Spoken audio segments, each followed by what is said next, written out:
마태복음 17장. 영광스러운 모습으로 변모하시다. 엿새 뒤에 예수님께서 베드로와 야고보와 그의 동생 요한만 따로 데리고 높은 산에 오르셨다. 그리고 그들 앞에서 모습이 변하셨는데 그분의 얼굴은 해처럼 빛나고 그분의 옷은 빛처럼 하얘졌다. 그때 모세와 엘리야가 그들 앞에 나타나 예수님과 이야기를 나누었다. 그러자 베드로가 나서서 예수님께 말하였다. 주님, 저희가 여기에서 지내면 좋겠습니다. 원하시면 제가 초막셋을 지어 하나는 주님께, 하나는 모세께, 또 하나는 엘리야께 드리겠습니다. 베드로가 말을 채 끝내기도 전에 빛나는 구름이 그들을 덮었다. 그리고 그 구름 속에서 이는 내가 사랑하는 아들, 내 마음에 드는 아들이니 너희는 그의 말을 들어라 하는 소리가 났다. 이 소리를 들은 제자들은 얼굴을 땅에 대고 엎드린 채 몹시 두려워하였다. 예수님께서 다가오시어 그들에게 손을 대시며 일어나라, 그리고 두려워하지 마라 하고 이르셨다. 그들이 눈을 들어보니 예수님 외에는 아무도 보이지 않았다. 그들이 산에서 내려올 때 예수님께서는 그들에게 사람의 아들이 죽은 이들 가운데에서 되살아날 때까지 지금 본 것을 아무에게도 말하지 마라 하고 명령하셨다. 엘리야의 재림. 제자들이 예수님께 율법 학자들은 어찌하여 엘리야가 먼저 와야 한다고 말합니까? 하고 물었다. 그러자 예수님께서 대답하셨다. 과연 엘리야가 와서 모든 것을 바로잡을 것이다. 내가 너희에게 말한다. 엘리야는 이미 왔지만 사람들은 그를 알아보지 못하고 제멋대로 다루었다. 그처럼 사람의 아들도 그들에게 고난을 받을 것이다. 그제야 제자들은 그것이 세례자 요한을 두고 하신 말씀인 줄을 깨달았다. 어떤 아기에게서 마귀를 내쫓으시다. 그들이 군중에게 가자 어떤 사람이 예수님께 다가와 무릎을 꿇고 말하였다. 주님, 제 아들에게 자비를 베풀어 주십시오.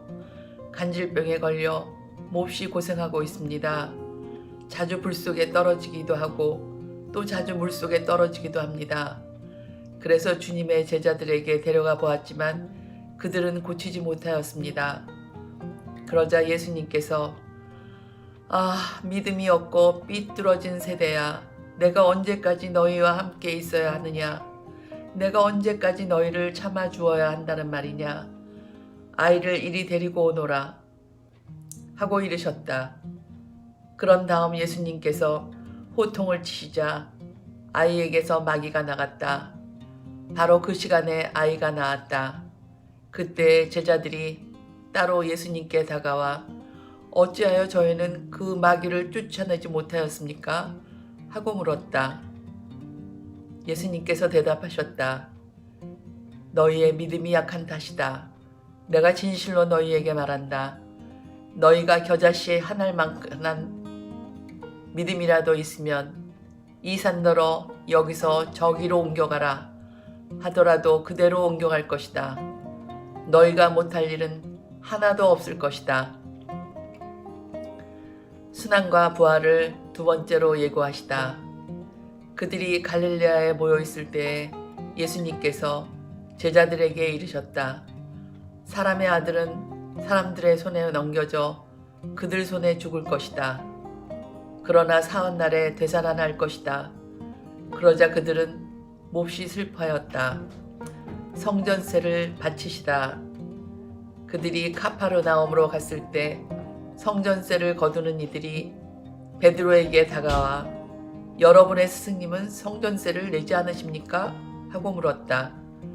베드로가 내십니다 하고는 집에 들어갔더니 예수님께서 먼저 시몬아, 너는 어떻게 생각하느냐?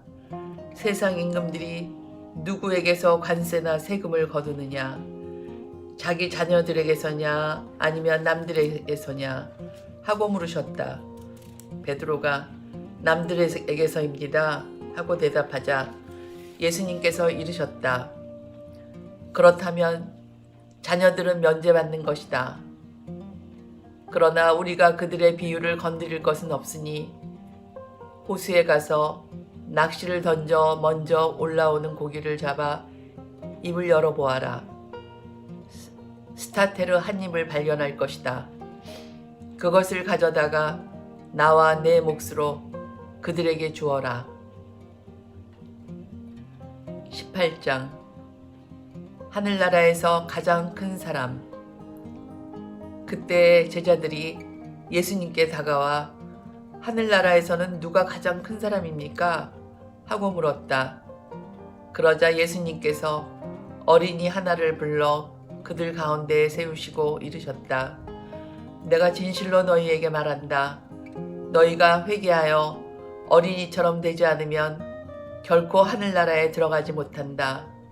그러므로 누구든지 이 어린이처럼 자신을 낮추는 이가 하늘나라에서 가장 큰 사람이다. 또 누구든지 이런 어린이 하나를 내 이름으로 받아들이면 나를 받아들이는 것이다. 죄의 유혹을 단호히 물리쳐라. 나를 믿는 이 작은 이들 가운데 하나라도 죄짓게 하는 자는 연자매를 목에 달고 바다 깊은 곳에 빠지는 편이 낫다. 불행하여라. 남을 죄짓게 하는 일이 많은 이 세상. 사실 남을 죄짓게 하는 일은 일어나기 마련이다. 그러나 불행하여라. 남을 죄짓게 하는 일을 하는 사람. 내 손이나 발이 너를 죄짓게 하거든 그것을 잘라 던져버려라. 두 손이나 두 발을 가지고 영원한 불에 던져지는 것보다 불구자나 절름발이로 생명에 들어가는 편이 낫다. 또 내 눈이 너를 죄짓게 하거든 그것을 빼 던져버려라. 두 눈을 가지고 불타는 지옥에 던져지는 것보다 한 눈으로 생명에 들어가는 편이 낫다. 작은 이들을 업신여기지 마라. 너희는 이 작은 이들 가운데 하나라도 업신여기지 않도록 주의하여라. 내가 너희에게 말한다. 하늘에서 그들의 천사들이 하늘에 계신 내 아버지의 얼굴을 늘 보고 있다. 되찾은 양의 비유. 너희는 어떻게 생각하느냐? 어떤 사람에게 양 100마리가 있는데 그 가운데 한 마리가 길을 잃으면 99마리를 산에 남겨둔 채 길 잃은 양을 찾아 나서지 않느냐? 그가 양을 찾게 되면 내가 진실로 너희에게 말하는데 길을 잃지 않은 99마리보다 그 한 마리를 두고 더 기뻐한다. 이와 같이 이 작은 이들 가운데 하나라도 잃어버리는 것은 하늘에 계신 너희 아버지의 뜻이 아니다. 형제가 죄를 지으면 깨우쳐 주어라. 내 형제가 너에게 죄를 짓거든 가서 단둘이 만나 그를 타일러라. 그가 내 말을 들으면 내가 그 형제를 얻는 것이다. 그러나 그가 내 말을 듣지 않거든 한 사람이나 두 사람을 더 데리고 가거라. 모든 일을 둘이나 셋 증인의 말로 확정 지어야 하기 때문이다. 그가 그들의 말을 들으려고 하지 않거든 교회에 알려라. 교회의 말도 들으려고 하지 않거든 그를 다른 민족 사람이나 세리처럼 여겨라. 내가 진실로 너희에게 말한다. 너희가 무엇이든지 땅에서 매면 하늘에서도 매일 것이고 너희가 무엇이든지 땅에서 풀면 하늘에서도 풀릴 것이다. 함께 기도하면 아버지께서 들어주신다. 또 내가 진실로 너희에게 말한다. 너희 가운데 두 사람이 이 땅에서 마음을 모아 무엇이든 정하면 하늘에 계신 내 아버지께서 이루어 주실 것이다. 두 사람이나 세 사람이라도 내 이름으로 모인 곳에는 나도 함께 있기 때문이다. 형제가 죄를 지으면 몇 번이고 용서하여라. 그때 베드로가 예수님께 다가와 주님, 제 형제가 저에게 죄를 지으면 몇 번이나 용서해 주어야 합니까? 일곱 번까지 해야 합니까? 하고 물었다. 예수님께서 그에게 대답하셨다. 내가 너에게 말한다. 7번이 아니라 77번까지라도 용서해야 한다. 매정한 종의 비유. 그러므로 하늘나라는 자기 종들과 셈을 하려는 어떤 임금에게 비길 수 있다. 임금이 셈을 하기 시작하자 10,000달란트를 빚진 사람 하나가 끌려왔다. 그런데 그가 빚을 갚을 길이 없으므로 주인은 그 종에게 자신과 아내와 자식과 그밖에 가진 것을 다 팔아서 갚으라고 명령하였다. 그러자 그 종이 엎드려 절하며 제발 참아주십시오. 제가 다 갚겠습니다. 하고 말하였다. 그 종의 주인은 가엾은 마음이 들어 그를 놓아주고 부채도 탕감해 주었다. 그런데 그 종이 나가서 자기에게 100데나리온을 빚진 동료 하나를 만났다. 그러자 그를 붙들어 멱살을 잡고 빚진 것을 갚아라 하고 말하였다. 그의 동료는 엎드려서 제발 참아주게 내가 갚겠네 하고 청하였다. 그러나 그는 들어주려고 하지 않았다. 그리고 가서 그 동료가 빚진 것을 다 갚을 때까지 감옥에 가두었다. 동료들이 그렇게 벌어진 일을 보고 너무 안타까운 나머지 주인에게 가서 그 일을 죄다 일렀다. 그러자 주인이 그 종을 불러들여 말하였다. 이 악한 종아, 내가 청하기에 나는 너에게 빚을 다 탕감해 주었다. 내가 너에게 자비를 베푼 것처럼 너도 내 동료에게 자비를 베풀었어야 하지 않느냐. 그리고 나서 화가 난 주인은 그를 고문 형리에게 넘겨 빚을 다 갚게 하였다. 너희가 저마다 자기 형제를 마음으로부터 용서하지 않으면 하늘의 내 아버지께서도 너희에게 그와 같이 하실 것이다.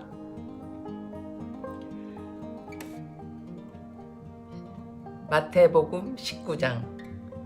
혼인과 이혼. 예수님께서는 이 말씀들을 마치시고 갈릴레아를 떠나 요르단 건너편 유다 지방으로 가셨다. 많은 군중이 그분을 따라오자 그분께서는 그곳에서도 그들을 고쳐주셨다. 그런데 바리새인들이 다가와 예수님을 시험하려고 무엇이든지 이유만 있으면 남편이 아내를 버려도 됩니까? 하고 물었다. 그러자 예수님께서 이렇게 대답하셨다. 너희는 읽어보지 않았느냐? 창조주께서 처음부터 그들을 남자와 여자로 만드시고 나서 그러므로 남자는 아버지와 어머니를 떠나 아내와 결합하여 둘이 한 몸이 될 것이다 하고 이르셨다. 따라서 그들은 이제 둘이 아니라 한 몸이다. 그러므로 하느님께서 맺어주신 것을 사람이 갈라놓아서는 안 된다. 그들이 다시 예수님께 그렇다면 어찌하여 모세는 이혼장을 써주고 아내를 버려라 하고 명령하였습니까? 하자 예수님께서 그들에게 말씀하셨다. 모세는 너희의 마음이 완고하기 때문에 너희가 아내를 버리는 것을 허락하였다. 그러나 처음부터 그렇게 된 것은 아니다. 내가 너희에게 말한다. 불륜을 저지른 경우 외에는 아내를 버리고 다른 여자와 혼인하는 자는 간음하는 것이다. 혼인과 독신.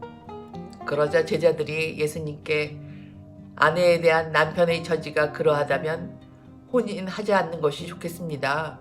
하고 말하였다. 예수님께서 그들에게 이르셨다. 모든 사람이 이 말을 받아들일 수 있는 것은 아니다. 허락된 이들만 받아들일 수 있다. 사실 모태에서부터 고자로 태어난 이들도 있고 사람들 손에 고자가 된 이들도 있으며 하늘나라 때문에 스스로 고자가 된 이들도 있다. 받아들일 수 있는 사람은 받아들여라. 어린이들을 사랑하시다. 그때 어떤 사람들이 어린이들을 예수님께 데리고 와서 그들에게 손을 얹고 기도해 달라고 하였다. 그러자 제자들이 사람들을 꾸짖었다. 그러나 예수님께서는 이렇게 이르셨다. 어린이들을 그냥 놓아두어라. 나에게 오는 것을 막지 마라. 사실 하늘나라는 이 어린이들과 같은 사람들의 것이다. 그리고 그들에게 손을 얹어주시고 나서 그곳을 떠나셨다. 하느님의 나라와 부자. 그런데 어떤 사람이 예수님께 다가와 스승님, 제가 영원한 생명을 얻으려면 무슨 선한 일을 해야 합니까? 하고 물었다. 그러자 예수님께서 말씀하셨다. 어찌하여 나에게 선한 일을 묻느냐? 선하신 분은 한 분뿐이시다. 내가 생명에 들어가려면 계명들을 지켜라. 그가 어떤 것들입니까? 하고 또 묻자 예수님께서 이르셨다. 살인해서는 안 된다. 간음해서는 안 된다. 도둑질해서는 안 된다. 거짓 증언을 해서는 안 된다. 아버지와 어머니를 공경하여라. 그리고 내 이웃을 너 자신처럼 사랑해야 한다는 것이다. 그 젊은이가 그런 것들은 제가 다 지켜왔습니다. 아직도 무엇이 부족합니까? 하고 다시 묻자 예수님께서 그에게 이르셨다. 내가 완전한 사람이 되려거든 가서 너의 재산을 팔아 가난한 이들에게 주어라. 그러면 내가 하늘에서 보물을 차지하게 될 것이다. 그리고 와서 나를 따라라. 그러나 그 젊은이는 이 말씀을 듣고 슬퍼하며 떠나갔다. 그가 많은 재물을 가지고 있었기 때문이다. 예수님께서 제자들에게 말씀하셨다. 내가 진실로 너희에게 말한다. 부자는 하늘나라에 들어가기가 어려울 것이다. 내가 다시 너희에게 말한다. 부자가 하느님 나라에 들어가는 것보다 낙타가 바늘구멍으로 빠져나가는 것이 더 쉽다. 제자들이 이 말씀을 듣고 몹시 놀라서 그렇다면 누가 구원을 받을 수 있는가 하고 말하였다. 예수님께서는 그들을 눈여겨보며 이르셨다. 사람에게는 그것이 불가능하지만 하느님께는 모든 것이 가능하다. 따름과 보상. 그때 베드로가 그 말씀을 받아 예수님께 물었다. 보시다시피 저희는 모든 것을 버리고 스승님을 따랐습니다. 그러니 저희는 무엇을 받겠습니까? 예수님께서 말씀하셨다. 내가 진실로 너희에게 말한다. 사람의 아들이 영광스러운 자기 옥자에 앉게 되는 새 세상이 오면 나를 따른 너희도 12옥자에 앉아 이스라엘의 12지파를 심판할 것이다.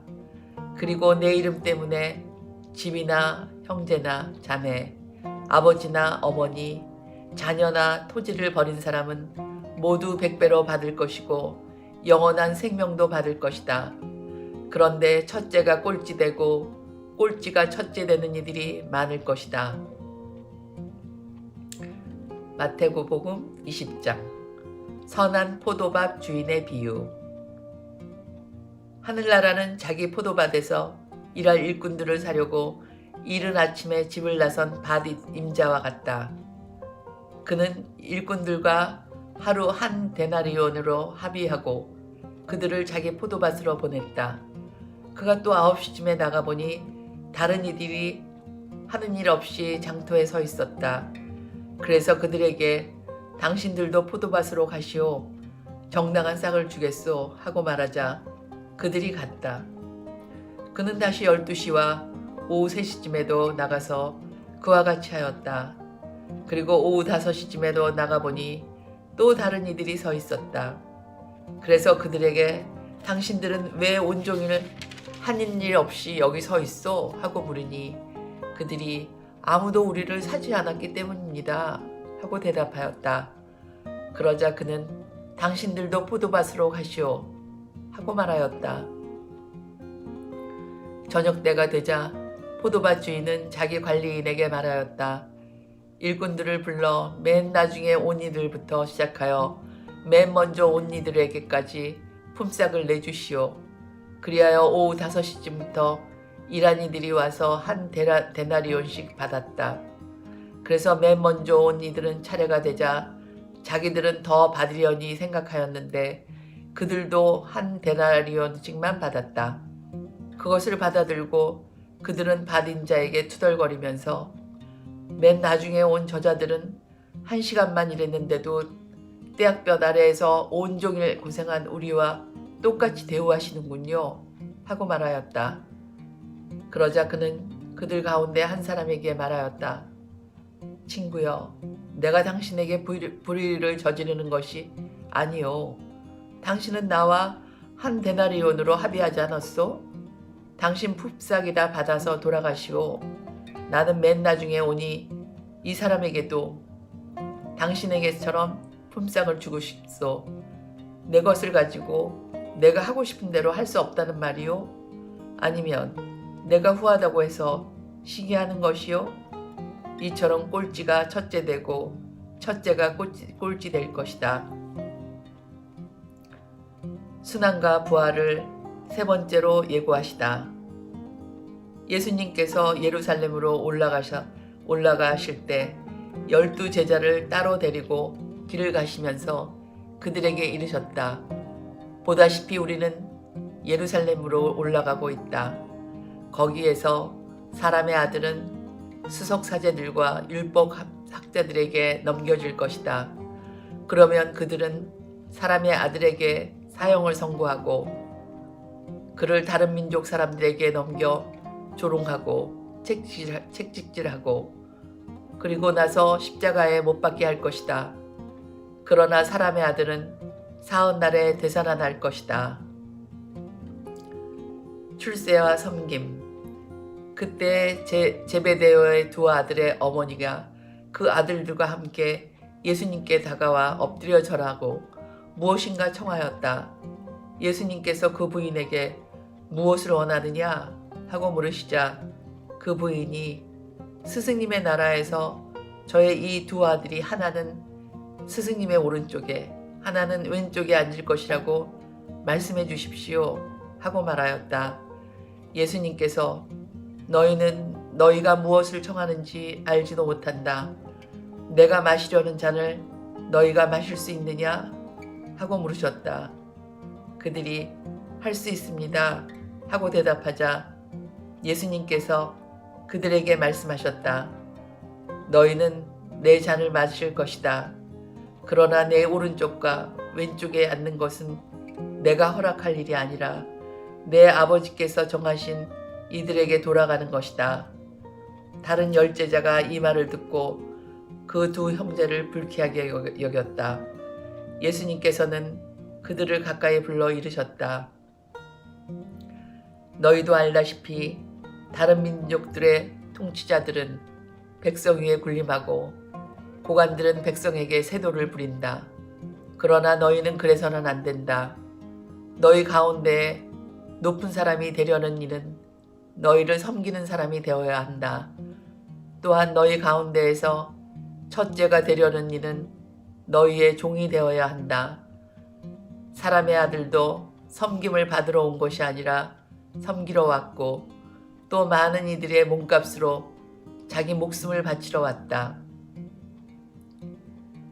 예리코에서 눈먼 두 사람을 고치시다. 그들이 예리코를 떠날 때 많은 군중이 예수님을 따랐다. 그런데 눈먼 사람 둘이 길가에 앉아 있다가 예수님께서 지나가신다는 말을 듣고 다윗의 자손이신 주님, 저희에게 자비를 베풀어 주십시오 하고 외쳤다. 군중이 그들에게 잠자코 있으라고 꾸짖었지만 그들은 더욱 큰 소리로 주님, 다윗의 자손이시여 저희에게 자비를 베풀어 주십시오 하고 외쳤다.